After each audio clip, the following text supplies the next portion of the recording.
ನಮಸ್ಕಾರ ಸ್ನೇಹಿತರೆ, welcome back to ಖುಷಿ ಬ್ಲಾಗ್ಸ್. ಎಲ್ಲರೂ ಹೇಗಿದ್ದೀರಾ? ನಾನು ವೀಕೆಂಡಲ್ಲಿ ಮಾಡಿರುವಂಥ ವ್ಲಾಗನ್ನು ನಿಮ್ಮ ಜೊತೆ ಹಂಚ್ಕೊಳ್ತಾ ಇದ್ದೀನಿ. ಒಂದಷ್ಟು ಸುತ್ತಾಟ ಹಾಗೆ ಅಡುಗೆ ಎಲ್ಲನೂ ಕೂಡ ಈ ವ್ಲಾಗಲ್ಲಿ ಇರುತ್ತೆ. ಅನಗಂಗೋಸ್ಕರ ನಾನು ಫಸ್ಟ್ ಕ್ರೈಯಿಂದ 2 ಡ್ರೆಸ್ ಆರ್ಡರ್ ಮಾಡಿದ್ದೆ.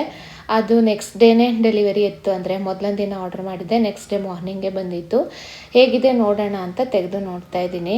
ಚೆನ್ನಾಗಿತ್ತು ಡ್ರೆಸ್ಸು. ಒಂದು ಫ್ರಾಕ್ ಟೈಪು ಮತ್ತು ಪ್ಯಾಂಟು ಟಾಪು ಸೆಟ್ ಬರುತ್ತಲ್ಲ ಆ ಥರದ್ದು ತೊಗೊಂಡಿದ್ದೆ. ಕ್ವಾಲಿಟಿನೂ ಚೆನ್ನಾಗಿದೆ. ಸೊ ಫಸ್ಟ್ ಕ್ರೈಯಲ್ಲಿ ಮಕ್ಕಳ ಬಟ್ಟೆಗಳು ಯಾವಾಗಲೂ ಚೆನ್ನಾಗೇ ಸಿಗುತ್ತೆ. ಆಫರ್ ಕೂಡ ನಡೀತಾ ಇರುತ್ತೆ. ನಾವು ಅಂಗಡಿಗೆ ಹೋಗಿ ತೊಗೊಳಕ್ಕೆ ಹೋದರೆ ಜಾಸ್ತಿ ಬೀಳುತ್ತೆ. ಸೊ ಹಾಗಾಗಿ ನಾನು ಹೆಚ್ಚಿಗೆ ಫಸ್ಟ್ ಕ್ರೈಯಲ್ಲೇ ತೊಗೊಳ್ತೀನಿ. ಸೊ ಇದರ ಲಿಂಕನ್ನು ನಾನು ಡಿಸ್ಕ್ರಿಪ್ಷನ್ ಬಾಕ್ಸಲ್ಲಿ ಕೊಟ್ಟಿರ್ತೀನಿ. ಇದು ಸ್ವಲ್ಪ ಅವಳಿಗೆ ದೊಡ್ಡದಾಗುತ್ತೆ. ಅಂದರೆ ಅವಳಿಗೆ ಇವಾಗ 5 to 6 ತೊಗೊಂಡಿದ್ದೀನಿ. 4 to 5 ಆಗುತ್ತೆ. ಬಟ್ ಇನ್ನೊಂದು 4 ತಿಂಗಳಿಗೆ ಮತ್ತೆ ಅದು ಶಾರ್ಟ್ ಆಗಿಬಿಡುತ್ತೆ. ಸೊ ಅಷ್ಟು ಬೇಗ ಬಟ್ಟೆ ಏನು ಹಾಳಾಗಲ್ಲ. ಅದಕ್ಕೋಸ್ಕರ ನಾನು ಒಂದು ಸೈಜು ದೊಡ್ಡದೇ ತೊಗೊಂಡಿದ್ದೀನಿ. ಹಾಗೆ ಮಧ್ಯಾಹ್ನ ಮೇಲೆ ಅನಗನ ಕರ್ಕೊಂಡು ಹೊರಗಡೆ ಆಟ ಆಡೋಕ್ಕೆ ಅನಗ ಹೋಗಿರ್ತಾಳೆ. ನಾನು ಹೊರಗಡೆ ಸ್ವಲ್ಪ ಹೊತ್ತು ವಾಕ್ ಮಾಡಿಕೊಂಡು ಸುಸ್ತಾದ್ಮೇಲೆ ಕುತ್ಕೊಂಡಿರ್ತೀನಿ. ಅದಾದಮೇಲೆ ಸಂಜೆ ರಾತ್ರಿ ಅಡುಗೆ ತಯಾರಿ ಶುರು ಮಾಡ್ಕೊಂಡ್ಬಿಡ್ತೀನಿ. ಮನೆಗೆ ಬಂದ ತಕ್ಷಣವೇ ಹಸಿವೆ ಆಯಿತು ಅಂತ ಅನಗ ಹೇಳ್ತಾಳೆ. ಹಾಗಾಗಿ ಅಡುಗೆ ತಯಾರಿ ಎಲ್ಲ ಶುರು ಮಾಡ್ಕೊಂಬಿಡ್ತೀನಿ. ಕೆಳಗಡೆ ಹೋಗೋಕ್ಕಿಂತ ಮುಂಚೆ ಎಲ್ಲ ತಯಾರಿ ಮಾಡಿಟ್ಟು ಹೋದರೆ ಬಂದ ತಕ್ಷಣ ಅಡುಗೆ ಮಾಡೋದಕ್ಕಾಗುತ್ತೆ. ಅಕ್ಕಿ ಕೂಡ ಮಧ್ಯದಲ್ಲಿ ರುಬ್ಕೊಳ್ಳೋದಿತ್ತು. ಒಂದಿನ ಅಕ್ಕಿ ರುಬ್ಕೊಂಡ್ರೆ 2 ದಿನ ಸಾಕಾಗುವಷ್ಟು ರುಬ್ಕೊಂಡ್ಬಿಡ್ತೀನಿ. ಬೆಳಗ್ಗೆ ಟೆನ್ಷನ್ ಇರೋದಿಲ್ಲ ಯಾವ ಅಡುಗೆ ಯಾವ ತಿಂಡಿ ಅಂಥೇಳಿ. ಸೊ ಹಾಗಾಗಿ ದೋಸೆನೇ ಯಾಕೆ ಡೈಲಿ ಮಾಡ್ತೀರಾ ಅಂತ ಕಮೆಂಟಲ್ಲಿ ವಿವರೊಬ್ಬರು ಕೇಳ್ತಾಯಿದ್ರು. ನಮ್ಗೆ ಅದೇ ರೂಢಿ ಆಗಿದೆ. ನಾವು ಭತ್ತ ಬೆಳಿತೀವಲ್ಲ, ಸೊ ಹಾಗಾಗಿ ದೋಸೆನೇ ರೂಢಿ ಮೊದಲಿಂದನೂ. ಹಾಗಂತ ಇವಾಗ ಸ್ವಲ್ಪ ನಾವು ಬೇರೆ ಏನಾದರೂ ಮಾಡ್ತೀವಿ, ಉಪ್ಪಿಟ್ಟು ಅವಲಕ್ಕಿನೋ ಅಥವಾ ಇಡ್ಲಿನೋ ಏನಾದರೂ ಮಾಡ್ತಾ ಇರ್ತೀವಿ. ಹಾಗೆ ರಾತ್ರಿ ಊಟಕ್ಕೆ ಚಪಾತಿ ಜೊತೆಗೆ ನಾನು ದಾಲ್ ಮಾಡಿದ್ದೆ ಮಧ್ಯಾಹ್ನಕ್ಕೆ, ಅದು ಕೂಡ ಇತ್ತು. ಹಾಗೆ ಒಂದು ಸ್ವಲ್ಪ ಗ್ರೀನ್ ಚಟ್ನಿ ಕೂಡ ಮಾಡಿದ್ದೆ. ಸೊ ಹಾಗಾಗಿ ಇವಾಗ ಚಪಾತಿ ಲೊಟ್ಟಿಸ್ತಾ ಇದ್ದೀನಿ. ಮತ್ತು ಸ್ವಲ್ಪ ಚೀಸ್ ಕೂಡ ಇತ್ತು. ಮೊದಲನೇ ದಿನ ನಾನು ಸ್ಯಾಂಡ್ವಿಚ್ ಮಾಡಿದ್ದೆ. ಒಂದು 2-3 ಚೀಸ್ ಮಿಕ್ಕಿತ್ತು. ಸೊ ಅದನ್ನು ಇದಕ್ಕೆ ಹಾಕಿ ಏನಾದರೂ ಸ್ಪೆಷಲ್ ಆಗಿ ಮಾಡಿಕೊಟ್ರೆ ಅನಾಗ ಫುಲ್ ಖುಷಿಯಾಗಿ ತಿಂತಾಳೆ ಅಂಥೇಳಿ ಕ್ಯಾರೆಟ್ ತುರಿ ಎಲ್ಲ ಮಾಡಿ ಇಟ್ಕೊಂಡಿದ್ದೆ. ಸ್ವಲ್ಪ ಸ್ಟಫಿಂಗ್ ಥರ ಮಾಡಿಕೊಡೋಣ ಅಂಥೇಳಿ.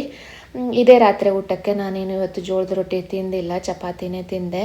ಒಂದೊಂದು ದಿನ ನಡೆಯುತ್ತೆ ಅಂತ ಅಂದ್ಕೊಳ್ತೀನಿ. ಹಾಗೆ ಕೆಲವು ಸಲ ನಂಗೆ ಅನಿಸುತ್ತೆ ಎಷ್ಟು ಮಾಡಿ ನಾನು ವೆಯ್ಟ್ ಲಾಸ್ ಮಾಡಿದ್ದೆ, ಇವಾಗ ಮತ್ತೆ ನಾನು ಫುಲ್ ದಪ್ಪ ಆಗಿದ್ದೀನಿ ಅಂತ. ಕಮೆಂಟಲ್ಲೂ ಕೂಡ ನನಗೆ ಆವಾಗವಾಗ ಇವಾಗ ನೀವು ಎಷ್ಟು kg ಇದ್ದೀರಾ, ದಪ್ಪ ಆಗಿದ್ದೀರಾ, ಹೀಗೆಲ್ಲ ಕಮೆಂಟ್ ಬರ್ತಾ ಇರುತ್ತೆ. ನನಗೂ ಕೂಡ ನಾನು ನೋಡಿದಾಗ ಕೆಲವು ಸಲ ಬೇಜಾರಾಗುತ್ತೆ. ನಾನು ಅಷ್ಟು ಮಾಡಿ 6 ತಿಂಗಳು ಕಷ್ಟಪಟ್ಟು ಎಲ್ಲ ವೆಯ್ಟ್ ಲಾಸ್ ಮಾಡ್ಕೊಂಡಿದ್ದೆ, ಅಷ್ಟೆಲ್ಲ ಡಯಟ್ ಮಾಡಿ ಇವಾಗ ಮತ್ತೆ ಫುಲ್ ವೆಯ್ಟ್ ಗೇನ್ ಆಗ್ತಿದೆ ಅಲ್ಲ ಅಂಥೇಳಿ. ಬಟ್ ಇದು ನ್ಯಾಚುರಲ್ ಅಲ್ವಾ, ಏನು ಮಾಡೋಕ್ಕಾಗಲ್ಲ. ಪ್ರೆಗ್ನೆನ್ಸಿಯಲ್ಲಿ ವೆಯ್ಟ್ ಗೇನ್ ಆಗೇ ಆಗುತ್ತೆ. ಸೊ ನಿಧಾನಕ್ಕೆ ನಾನು ಆಮೇಲೆ ವೆಯ್ಟ್ ರೆಡ್ಯೂಸ್ ಮಾಡ್ಕೊಳ್ತೀನಿ. ಬಟ್ ಅದಷ್ಟು ಈಸಿ ಅಲ್ಲ, ಹೇಳಿದಷ್ಟು ತುಂಬಾ ಕಷ್ಟಪಟ್ಟು ವೆಯ್ಟ್ ಲಾಸ್ ಮಾಡಬೇಕಾಗತ್ತೆ. ನನಗೆಲ್ಲ ಹೇಗೆ ಅಂದರೆ ಬೇಗ ವೆಯ್ಟ್ ಗೇನ್ ಆಗಿಬಿಡುತ್ತೆ, ವೆಯ್ಟ್ ಲಾಸ್ ಆಗೋದು ಸ್ವಲ್ಪ ಕಷ್ಟ. ಇರಲಿ, ಏನೂ ಮಾಡೋಕ್ಕಾಗಲ್ಲ. ಈಗ ಅದ್ರ ಬಗ್ಗೆ ನಾನು ಯೋಚನೆ ಮಾಡಲ್ಲ. ಸೊ ಹಾಗಾಗಿ ವೆಯ್ಟ್ ಎಷ್ಟೇ ಆಗಲಿ ದಪ್ಪ ಆಗಲಿ ನಾನು ತಲೆ ಕೆಡಿಸ್ಕೊಳ್ಳಲ್ಲ ಸದ್ಯಕ್ಕೆ. ಹಾಗೆ ಇವಾಗ ಚಪಾತಿ ಮತ್ತು ದಾಲು ಗ್ರೀನ್ ಚಟ್ನಿ ಎಲ್ಲ ಹಾಕ್ಕೊಂಡು ತಿಂದ್ವಿ. ಅನಗಂಗೆ ನಾನು ಸ್ಟಫಿಂಗ್ ಥರ ಮಾಡಿ ಕೊಟ್ಟಿದ್ದೆ, ನೋಡಿದ್ರಲ್ಲ ಆವಾಗಲೇ. ಹಾಗೆ ಇದು ನೆಕ್ಸ್ಟ್ ಡೇ ಮಾರ್ನಿಂಗ್. ಬೆಳಗ್ಗೆ ದೋಸೆ ಹಿಟ್ಟು ರುಬ್ಬಿ ಇಟ್ಕೊಂಡಿದ್ದೆ. ಮೊದಲನೇ ದಿನ ದೋಸೆ ಮಾಡ್ತಾಯಿದ್ದೀನಿ. ಆಲ್ರೆಡಿ ಒಂದು 2-3 ದೋಸೆ ಮಾಡಾಗಿತ್ತು, ಆಮೇಲೆ ವೀಡಿಯೋ ಮಾಡಿದ್ದು ನಾನು. ಸೊ ದೋಸೆ ಮತ್ತು ಚಟ್ನಿ ಮಾಡ್ಕೊಂಡಿದ್ದು ಸ್ವಲ್ಪ ಮಿಕ್ಕಿತ್ತು, ರಾತ್ರಿ ಮಾಡಿದ್ನಲ್ಲ. ಸೊ ಹಾಗಾಗಿ ಅದನ್ನೇ ಇಟ್ಟಿದ್ದೆ.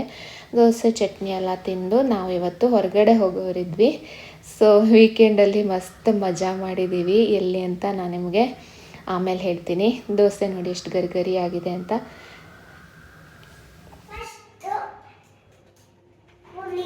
ಸ್ಕೂಲಿಂಗೆ ಕಡೆಗೆ ಶ್ರುತಿ ಆಂಟಿ ಮನೆಗೆ ಸ್ವಿಮ್ಮಿಂಗ್ ಪೂಲ್.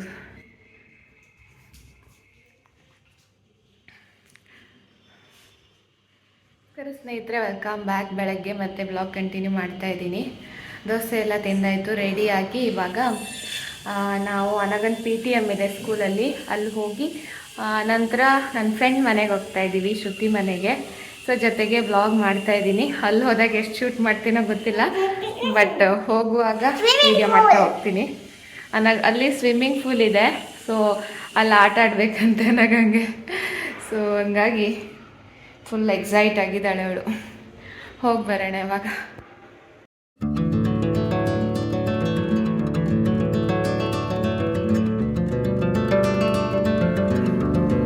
ಪೆಟ್ರೋಲ್ ಹಾಕ್ಸ್ಕೊಂಡು ಹೋಗ್ತಾ ಇದ್ದೀವಿ.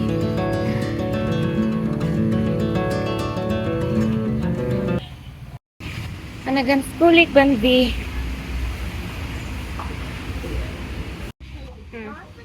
ಹೋಗು ಹೋಗು.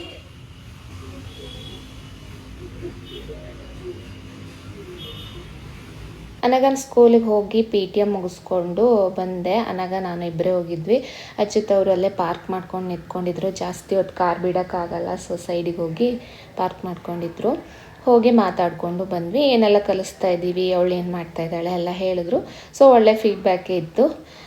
ಹಾಗೆ ಅಲ್ಲಿಂದ ನಾವು ಇವಾಗ ಹೋಗ್ತಾ ಇದ್ದೀವಿ. ಇಲ್ಲೊಂಥರ ಹಳ್ಳಿ ಥರ ವಾತಾವರಣ, ಮಸ್ತ್ ಖುಷಿ ಅನಿಸ್ತು. ಅಲ್ಲಲ್ಲಿ ಕಬ್ಬೆಲ್ಲ ಬೆಳೆದಿದ್ರು, ತೆಂಗಿನ ಮರ, ಅಡಿಕೆ ಮರ ಕೂಡ ಇತ್ತು. ಹಾಗೆ ಕೆಲವು ಕಡೆ ರೋಡು ಸುಮಾರಷ್ಟು ಹಾಳಾಗಿತ್ತು. ನಮ್ಮ ಪ್ರಯಾಣ ಎಲೆಕ್ಟ್ರಾನಿಕ್ ಸಿಟಿ ಕಡೆ, ನಾನು ಆಲ್ರೆಡಿ ಹೇಳಿದ್ದೀನಿ. ನಾವು ಮೇನ್ ರೋಡಿಂದನೂ ಹೋಗ್ಬೋದು, ವರ್ತೂರು ಮೇನ್ ರೋಡಿಂದ. ಬಟ್ ನಾವು ಸ್ವಲ್ಪ ಅಂದರೆ ಒಳದಾರಿಯಿಂದ ಹೋಗೋಣ ಅಂತ ಅಂದ್ಕೊಂಡ್ವಿ. ಅಷ್ಟೊಂದು ಟ್ರಾಫಿಕ್ ಇರೋದಿಲ್ಲ. ಸೊ ಹಾಗಾಗಿ ಒಂಚೂರು ರೋಡ್ ಹಾಳಾಗಿದೆ, ಬಿಟ್ಟರೆ ಆರಾಮಾಗಿ ಹೋಗ್ಬೋದು. ನಾವು ಎಲೆಕ್ಟ್ರಾನಿಕ್ ಸಿಟಿ ಕಡೆ ಹೋಗ್ತಾ ಇರೋದು. ಇಲ್ಲಿ ಒಳದಾರಿಯಿಂದ ಹೋಗ್ತಾ ಇದ್ದೀವಿ. ಒಂಥರ ಹಳ್ಳಿ ಥರ ಇದೆ, ಚೆನ್ನಾಗಿದೆ. ಸೊ ಆರಾಮಾಗಿ ಮಾತಾಡಿಕೊಂಡು ಹೋಗ್ತಾ ಇದ್ವಿ. ವೈಟ್ಫೀಲ್ಡಿಂದ ಎಲೆಕ್ಟ್ರಾನಿಕ್ ಸಿಟಿಗೆ 1-1/4 ತಾಸಿನೊಳಗಡೆ ಹೋಗ್ಬೋದು. ಬಟ್ ನಾವು ಸ್ವಲ್ಪ ನಿಲ್ಲಿಸ್ಕೊಂಡು ಎಲ್ಲ ಹೋಗಿದ್ವಿ. ಮತ್ತು ಜಂಪ್ ಆದಾಗೆಲ್ಲ ಅಂದರೆ ತುಂಬ ಸ್ವಲ್ಪ ರೋಡ್ ಹಾಳಾದಲ್ಲೆಲ್ಲ ನಿಧಾನಕ್ಕೆ ನಾವು ಬೇರೆ ಗಾಡಿಗೆ ಸೈಡ್ ಬಿಟ್ಕೊಂಡು ನಾವು ನಿಧಾನಕ್ಕೆ ಹೋಗ್ತಾ ಇದ್ವಿ, ಆರಾಮಾಗಿ ಹೋಗೋಣ ಅಂತೇಳಿ. ಸೊ ಇಲ್ಲಾಂದರೆ ಬೇಗ ಕೂಡ ಹೋಗ್ಬೋದು. ಚೆನ್ನಾಗಿತ್ತು. ನನಗಂತೂ ಈ ವೀಕೆಂಡ್ ಮಾತ್ರ ಮಸ್ತಾಗಿ ಕಳೀತು. ಒಂಥರ ರಿಲ್ಯಾಕ್ಸ್ ಆಯಿತು. ತುಂಬ ದಿನದಿಂದ ಅನ್ನಿಸ್ತಾ ಇತ್ತು ಎಲ್ಲಾದರೂ ಹೋಗಬೇಕು ಅಂಥೇಳಿ. ಅದರಲ್ಲೂ ನಾವು ತುಂಬ ಇಷ್ಟಪಡೋರು ಅಥವಾ ನಮ್ಮನ್ನು ತುಂಬ ಇಷ್ಟಪಡೋರು ಮನೆಗೆ ಹೋದಾಗ ಆಗೋ ಖುಷಿನೇ ಬೇರೆ. ಫ್ರೆಂಡ್ಸ್ ಮನೆಗೆ ಹೋದಾಗ ಅದೇನೋ ಒಂಥರ ರಿಲ್ಯಾಕ್ಸ್ ಆಗುತ್ತೆ, ಖುಷಿ ಆಗುತ್ತೆ. ಸೊ ಹಾಗಾಗಿ ಹೊರಟಿತ್ತು ನಾವು ಇಲ್ಲಿದ್ದಾಗ ನಮ್ಮ ಮನೆಗೆಲ್ಲ ಬರ್ತಾಯಿದ್ರು. ನೀವು ನೋಡಿರ್ಬೋದು ಶ್ರುತಿ ಅವ್ರನ್ನ. ಸೊ ನಾವು ತುಂಬಾ ಕ್ಲೋಸ್ ಆಗಿದ್ವಿ. ಇಲ್ಲೂ ಕೂಡ ಅಲ್ಲಿಗೂ ಕೂಡ ಹೋಗೋದಕ್ಕೆ ಬನ್ನಿ ಅಂತ ಹೇಳ್ತಾಯಿದ್ರು.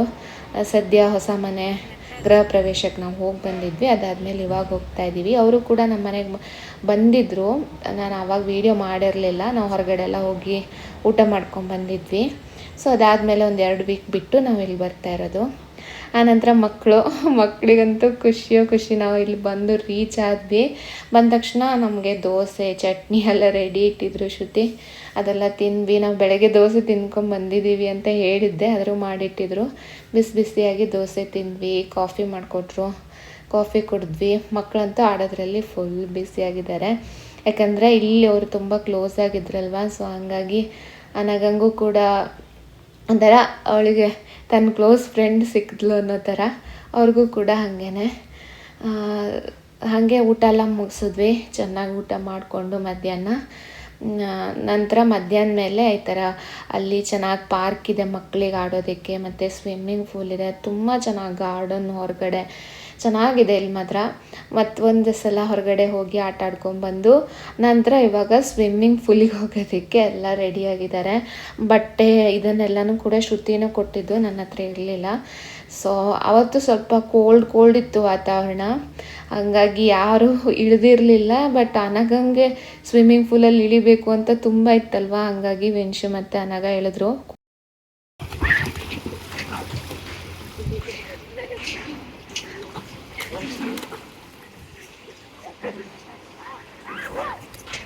ಆನಂತರ ಸಾಕು ಇವಾಗ ಹೋಗೋಣ ಅಂತ ಹೇಳಿದ್ವಿ. ಯಾಕಂದರೆ ಥರ ಚಳಿ ಆಗ್ತಾ ಇತ್ತು, ಹಾಗಾಗಿ ಆದರೂ ಕೇಳ್ತಾ ಇರಲಿಲ್ಲ ನನಗ.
ಬಿಡ್ತಾನೆ ಇಲ್ಲ.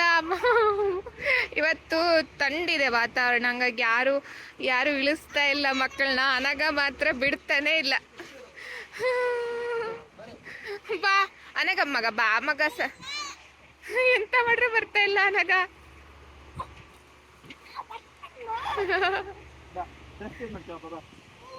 ಅದಾದಮೇಲೆ ಮತ್ತೆ ಮಕ್ಕಳು ಸ್ನಾನ ಎಲ್ಲ ಮುಗಿಸ್ಕೊಂಡ್ರು, ಡ್ರೆಸ್ ಎಲ್ಲ ಚೇಂಜ್ ಮಾಡಿಕೊಂಡ್ರು. ಹಾಗೆ ಮಧ್ಯಾಹ್ನ ಮೇಲೆ ನಾವು ಟೀ ಕುಡಿದ್ವಿ. ಹಾಗೆ ಶ್ರುತಿಯವರು ಸ್ನ್ಯಾಕ್ಸ್ ಎಲ್ಲ ಮಾಡಿದರು, ಅದು ತಿಂದು ಒಂಥರ ತುಂಬ ಚೆನ್ನಾಗಿತ್ತಪ್ಪ. ನಂಗೆ ಅದು ಹೇಳೋದಕ್ಕೆ ಸಾಧ್ಯ ಇಲ್ಲ. ಈ ವೀಕೆಂಡಲ್ಲಿ ನಾನು ತುಂಬ ರಿಲ್ಯಾಕ್ಸ್ ಮಾಡಿದ್ದೀನಿ, ತುಂಬ ಖುಷಿಯಾಗಿತ್ತು. ಸೊ ಒಂದು ರೆಸಾರ್ಟ್ಗೆ ಹೋದರೆ ಯಾವ ಥರ ನಮಗೆ ಒಂದು ಖುಷಿ ಸಿಗುತ್ತೋ ಆ ಥರ ಇತ್ತು. ಅದರಲ್ಲೂ ಫ್ರೆಂಡ್ ಮನೆ ಅಂದರೆ ಫ್ರೆಂಡ್ ಜೊತೆ ಸಾಕಷ್ಟು ವಿಷಯಗಳನ್ನು ಶೇರ್ ಮಾಡ್ಬೋದು, ಮನಸ್ಸು ಹಗುರಾಗುತ್ತೆ. ಖುಷಿಯಿಂದ ಹೋಗಿ ಬಂದೆ, ನಮ್ಮನ್ನು ಅಷ್ಟೇ ಚೆನ್ನಾಗಿ ಟ್ರೀಟ್ ಮಾಡಿದ್ರು. ಸೊ ಹಾಗಾಗಿ ಈ ವೀಕೆಂಡ್ ಮಾತ್ರ ಭರ್ಜರಿಯಾಗಿ ಕಳೆದ್ವಿ. ಮತ್ತು ಸಂಜೆ ಸಮಯ ಅಂದರೆ ರಾತ್ರಿ ಒಂದು 8 ಗಂಟೆ 8:30 ಮತ್ತೆ ಹೊರಗಡೆ ಹೋಗಿ ಒಂದಷ್ಟು ವಾಕಿಂಗ್ ಮಾಡಿಕೊಂಡು ಸುತ್ತಾಡಿಕೊಂಡು ಬಂದ್ವಿ.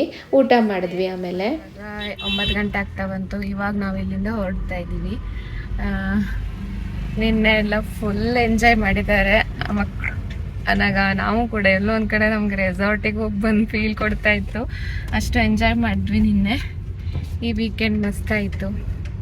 ಸೊ ಇವಾಗ ಹೊರಟಿದ್ದೀವಿ. ಸುಮಾರು 11 ಗಂಟೆ ಒಳಗಡೆ, 10:30 ಒಳಗಡೆ ರೀಚ್ ಆಗ್ತೀವಿ.